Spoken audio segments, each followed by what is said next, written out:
The prison barracks were built around 1820. At that time, about 1,000 convicts had been sent to Newcastle. The Lumberyard barracks housed second offender young male criminals. Up to 40 people in the excavation team had been digging for the lumberyard, and now, 75 centimetres down, the first site of the prison, part of a wall. Did you expect to find what you found today? No way. We expected we'd possibly find some post holes. This building was recorded as being timber. It's not, it's brick, and what we found is several courses, at least, of the wall. How significant is this find? There is nothing like it in Australia.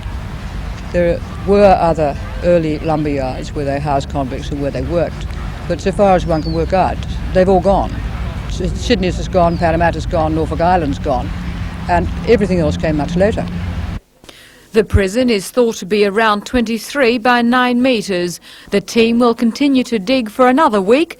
Then Dr Burstow will present a report to Newcastle Council and the New South Wales Heritage Council, who will decide on the next excavation stage. Willie Lafitte for NBN News.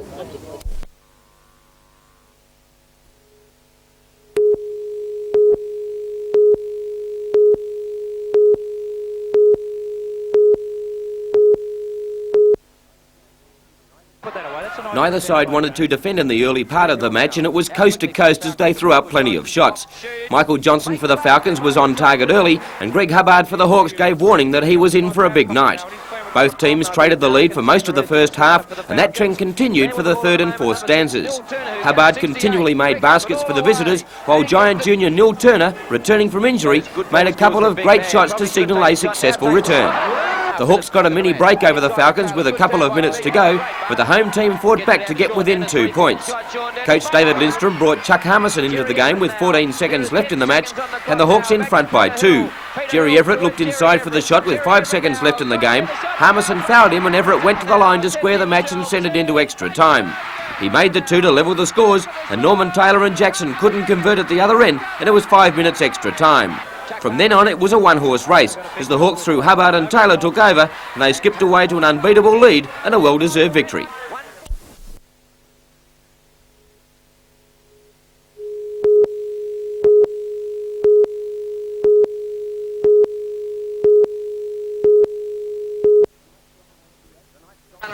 The Knights dominated the opening exchanges and nearly scored through Glenn Frendo, but English fullback Joe Lydon was there to cut him off and put him into touch. However, the match was only 8 minutes old when Knights halfback Steve Former had the blue and reds in front. Gets it inside to Stevie Former. Stevie Former, has he got the pace for the line? He's close, he's over! Pat Jarvis tried to get the Roosters moving and they started to get right back into the game. 4 minutes after the Former try, whiz Martin O'Fire crossed to narrow the gap. Fire dives for the line, he's in. A very soft Eastern Suburbs drive. Ahead 8-6 at half-time after 2 penalties to Kurt Sherlock, the Roosters looked like going on with a job. But the Newcastle Knights came out after the break and continually harassed the Roosters. And from that pressure came the try to hooker Scott Carter that opened the game right up. Hard run at the line, gets the ball away to Former. Former throws the dummy, gets it inside to Scott Carter. Scott Carter will score over the post and does so. The Knights are in and they take the lead at the International Sports Centre. Substitute Tony Butterfield, who had played well since coming on at half-time, then put the issue beyond doubt. Carter gets around Salvatore, gets past Melrose, he's made the break, he's got Butterfield on his left, gets it to Butterfield, and Butterfield will score for the Newcastle Knights. And the Newcastle Knights are in to take their score to 18 points to Wakeman pick the cup.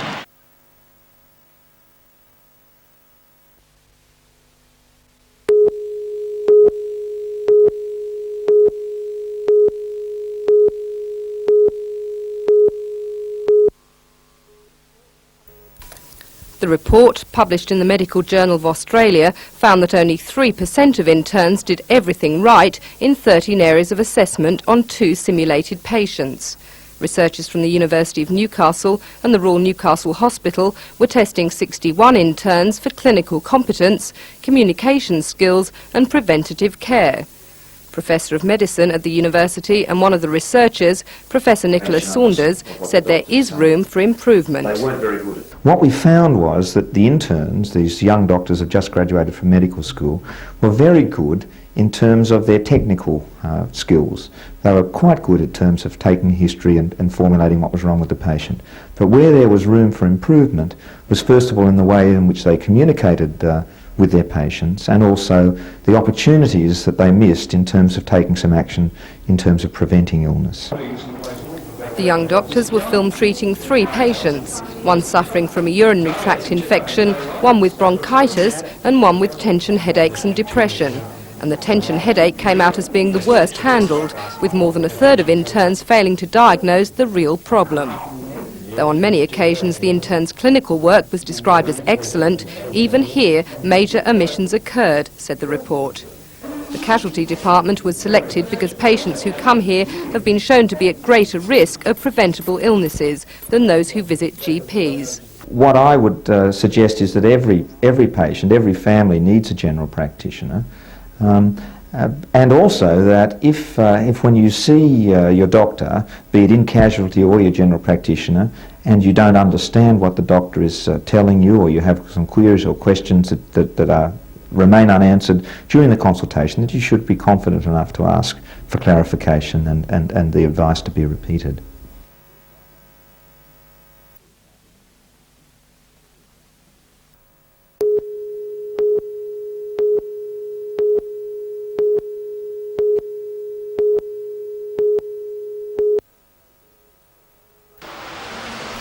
The safe was taken from under a front counter at Simpson's Newsagency sometime between 6 p.m. last night and 4 o'clock this morning. Scientific police were on the scene early today looking for clues to the identity of the culprits, who smashed open a rear door to the building and used a paperboy's trolley to carry the safe out to a waiting vehicle. It's understood it contains several $1,000s in cash, as well as more than 5,000 $1 and $2 instant lottery tickets. Police would like to hear from anyone who saw a vehicle or people acting suspiciously on King Street at the time of the robbery.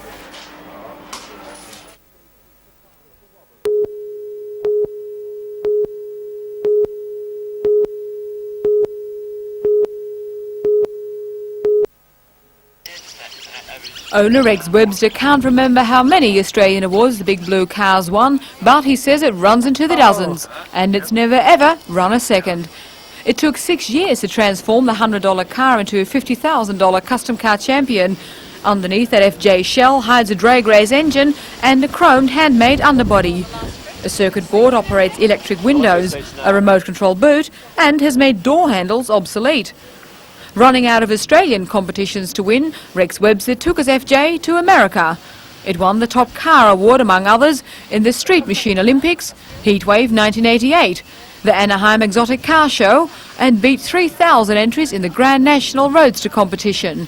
Now the Americans have dubbed Old Blue the Wonder Down Under.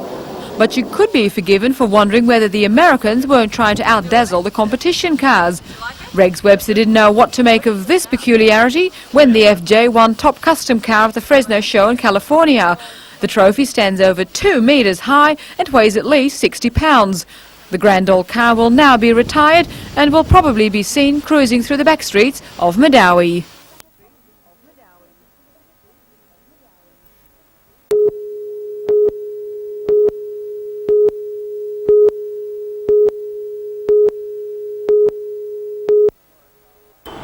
Port Waratah line was quiet today, with only 9 of a scheduled 31 trains in operation. The guards fear they'll lose working conditions if they are amalgamated with Broadmeadow. The Broadmeadow guards must spend nights away from home on the job. Port Waratah guards do not, and they say they won't be railroaded into doing it. At a closed-door meeting today, unionists recorded an angry response against State Rail, saying they'll only merge with Broadmeadow if their conditions are guaranteed. Meanwhile, 33 Honeysuckle Railway employees held a 2-hour conference at the union office this morning to discuss an uncertain future. They say for the last 18 months their jobs have been on the line, but State Rail will not deny or confirm it. We have chaps with housing loans. They don't know whether they're going to be able to pay them, lose it. We've got chaps waiting, can get loans. They don't know whether to take them. They're having just close to a breakdown, I'd say, some of them. But the meeting today shed little light on the issue. An open-line telephone discussion with union boss Jim Walsh underlined the ARU's relationship with State Rail. The first time we pick up news about what's happening in the rail is when it's announced over the TV or the newspapers, and then we have to start building people to get some information. State Rail refused to meet with the workers today. Another meeting is planned next week, with strike action promised if the union doesn't get answers. State Rail commented late this afternoon that staffing arrangements dating back to the 60s were clearly out of date, and new measures would be introduced to make work practices more efficient. Peter Ryan, NBN News.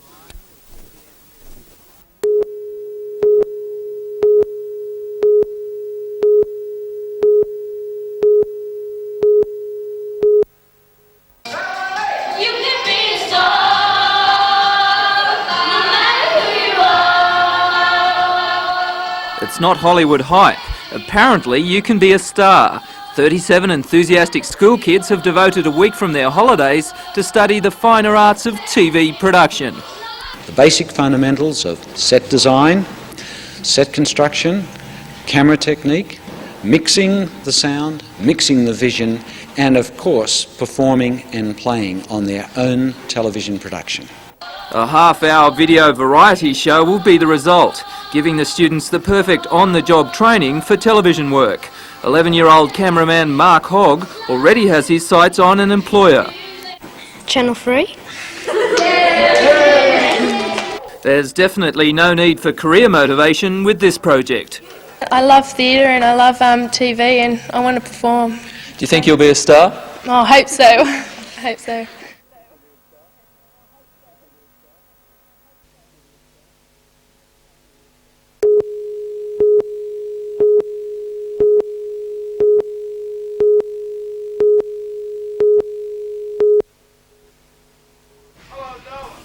5 days ago, many of those enrolled in the Hospitality Training Group course had little idea of the difficulty of working to the sort of standards most restaurant goers now expect.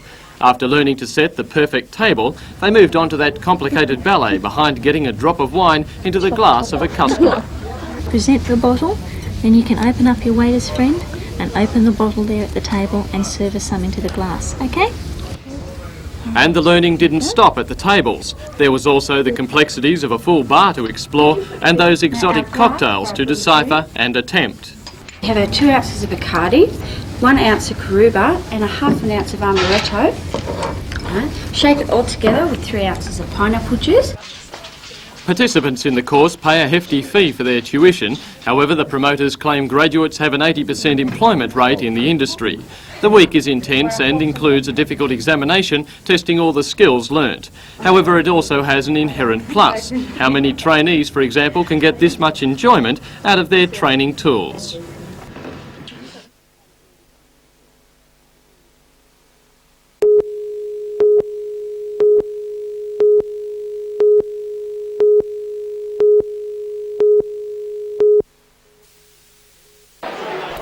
Already Endeavour Industries operates the biggest commercial laundry in the Hunter, holding contracts with Singleton Army Base, the RAF camp, Newcastle University and a large section of the local hospitality industry. Today's opening of the new extension gives the company, which employs 42 disabled people, the opportunity to continue expanding its production of timber products and BHP equipment. But Endeavour Industries fears the new Disabilities Service Act, which aims to place the disabled into the ordinary workforce, is not practical. In practice, it will not work in this environment of settlement where the unemployment rate is fairly high, and as a result, the disabled that we employ cannot find employment in outside fields. But Dr. Blewett said unemployment should not be an excuse. For organisations, it must be clear that the individual outcomes and interests of their clients are more important than the organisational interests themselves. And for parents, whatever comfort and security they may receive from what seems a secure and guaranteed situation, again, they have to think of what is in the best long-term interest of their children and to recognise that real life for any of us involves taking some risks. And he said Endeavour could be vital to the success of the Act. Well, I think their fears are somewhat exaggerated, but I think always people fear change. We are very much concerned, as far as possible, trying to get disabled people out into normal workplace situations. That means, of course, we've got to have proper training for them, proper backup for them. It's not something you can just do without a lot of planning and thought. And we would hope very much that Endeavour Industries, which has had a lot of experience in this area, will be able to help us with that. But while the argument goes on, the trainees are quite happy to give outside employment a chance. I like working here and I like working outside. Well, I'd like to get a job outside, but I think it might be a bit hard getting one, so if I can hang on to this job a bit longer, I'll be right. After 18 minutes.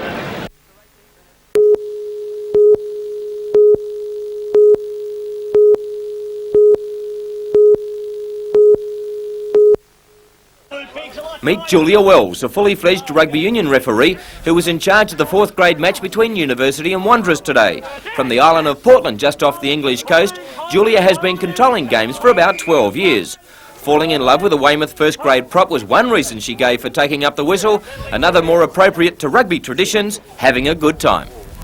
Years and years ago, I got roped into it after having run the line for my local club in England, and they're always very, very short of referees. So one night after I'd had far too much beer, I agreed to do it, and I've been doing it ever since. Very proud of the fact that she's now an Australian citizen, Julia is also appreciative of the way she's treated by the players. So I was surprised. I thought when I came to Australia that I'd get far more resistance, as being the land of the big macho male. But I found they've accepted me very well. They all call me Sir on the field. And after the game, which was won by University, some glowing reports from both camps. Playing in 4th grade, a lot of the guys aren't used to playing by the letter of the law. She applied it to the letter of the law. It was a bit tough. Most of these players don't know the rules anyway, they're too old, they've forgotten. Compared to, say, some of the male referees that you've had, how did you rate her performance? A lot better. She's a lot better than a lot of lower grade referees we've got around here. Now, any truth in the rumour that the language was toned down probably 200% as to what it normally is? Yeah, we had to tell the blokes before we ran on to tone it down, but she did a good job.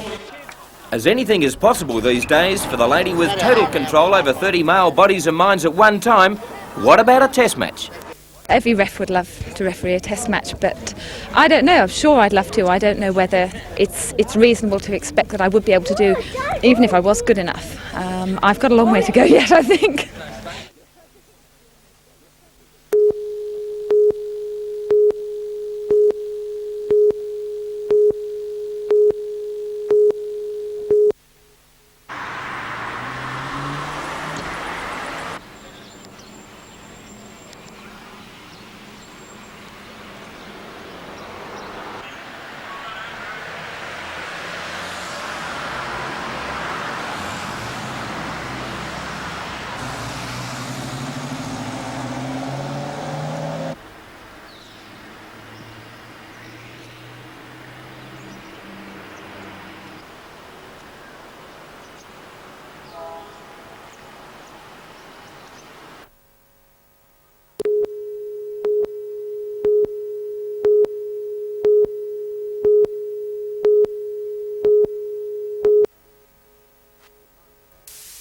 Last Tuesday, Mr Pickard announced Vale's point units would be scrapped and not returned to service.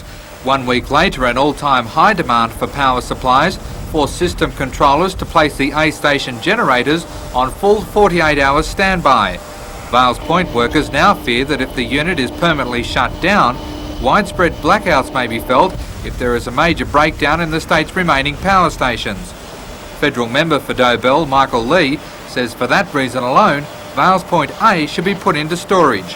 Initially we thought that the units would be placed in mothballs with nitrogen placed in the boilers, but I found out that Mr Pickard believes that the plant should simply be allowed to sit there and rust like scrap metal. Elcon workers today held a stop work meeting to protest the government's non-consultation over closures and changes to the industry. Mr Pickard in particular came in for heavy criticism. And apparently Mr Pickard believes that he's intelligent enough and influential enough to be making decisions on where to plant trees and to actually plant them, but when it comes to making a comment on Tullawarra or Vale's Point or Munmora, that he's not going to say anything. The workers decided to call an immediate 24-hour stoppage at Vale's Point and Waratah transmission stations to protest the lack of consultation and to show a sign of support for sacked workers at Tullawarra and Vale's Point. Workers also voted for a 6-hour stoppage on the 18th of this month to march on the Lake Macquarie Council chambers while the State Cabinet meets there. Another full 24-hour stoppage is planned for the 25th to march on Parliament House in a combined protest with the Labor Council and other public service unions. Combined Union spokesman Chris Price says workers haven't ruled out action to reduce power station outputs.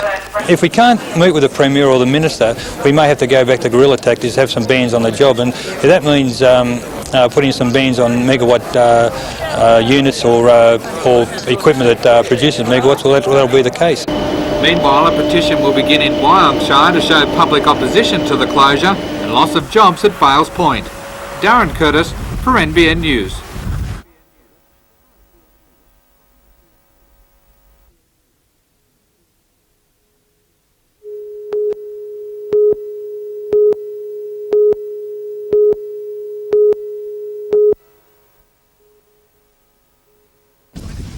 For the decision makers on the East End site, the Heritage Council of New South Wales and Newcastle Council, a guided tour today to see what has been dug up in the last 2 weeks.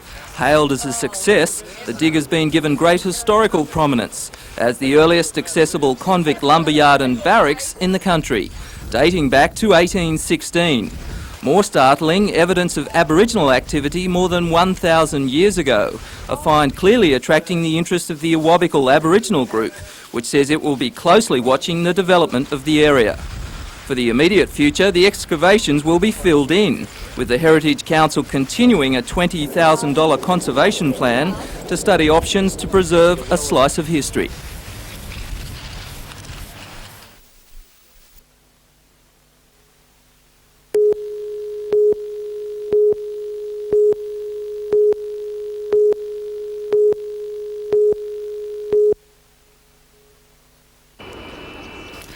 This is the last remaining coil of copper cable at the colliery. The other 31 went missing sometime since July last year. This was when the colliery changed ownership from BHP to Pacific Copper and the site lay empty for some time. But the sheer size and weight of the cables must have posed a problem for thieves. Police believe these steel plugs would have been removed by hacksaw in order to get rid of the identification plates. Then the cables would have been cut up and taken away, possibly to local bushland, where police think fires could have been made in order to burn off the rubber, revealing the copper inside. Colliery foreman Ken McMillan only realised the theft had taken place after the 62 cable plugs were discovered in this swampland. There's always one person on site 24 hours a day, plus there is security patrol. So they'd have to do it in between patrols. Police think the thick copper would net the thieves a healthy return, but they believe a scrap metal dealer should have recognised the copper as being stolen.